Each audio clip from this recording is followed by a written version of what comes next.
In a small coastal village in West Africa, there lived a young girl named Aku.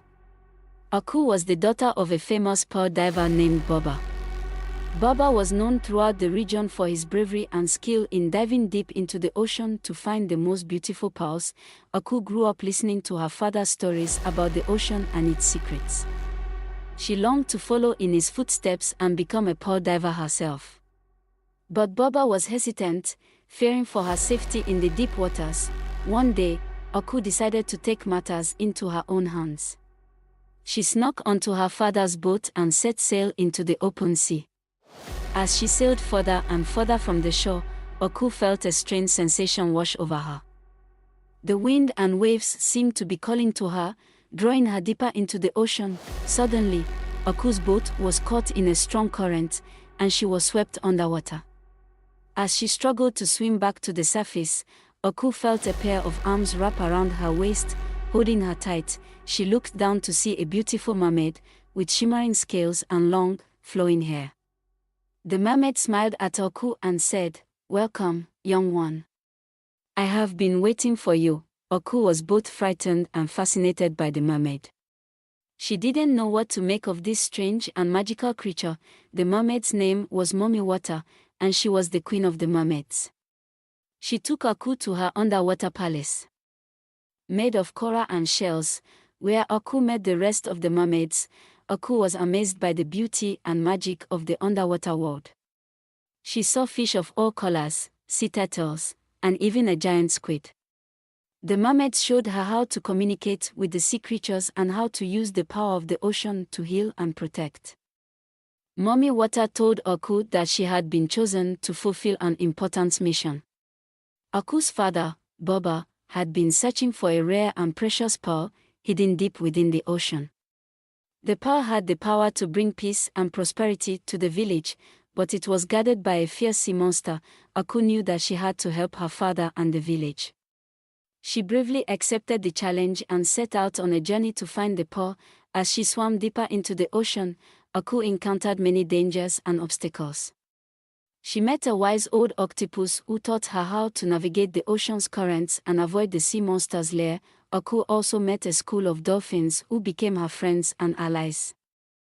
They helped her to find the entrance to the sea monster's lair and to come up with a plan to defeat the monster. Finally, after many hours of swimming and navigating the ocean's dangers, Aku arrived at the entrance to the sea monster's lair. She took a deep breath, gathered her courage, and swam inside. As Aku swam deeper into the lair, she saw the sea monster waiting for her.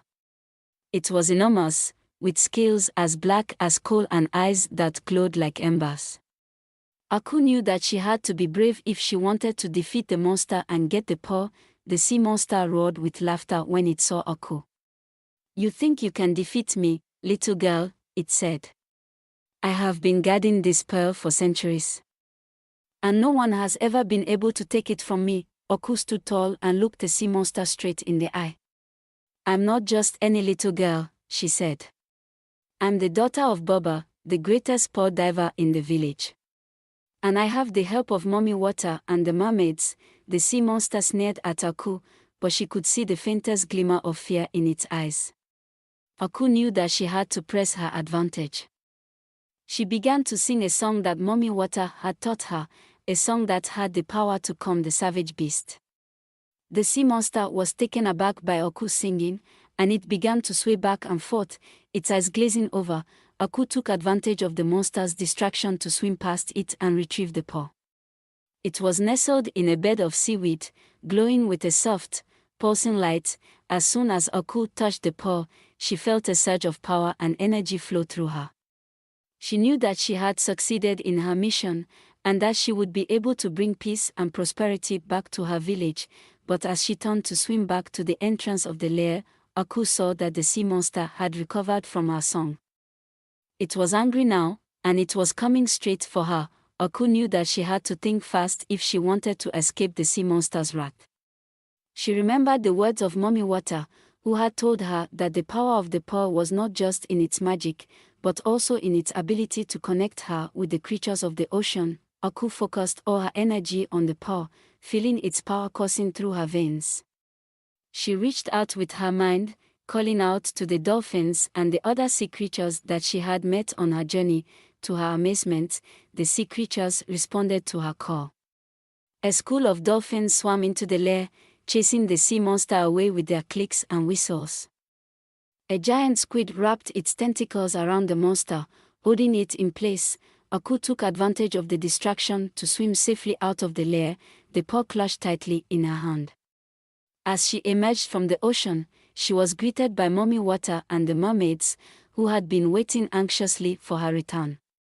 Aku handed the pearl over to Mommy Water, who smiled and nodded in approval. "Well done, Aku," she said. "You have proven yourself to be brave, clever, and resourceful.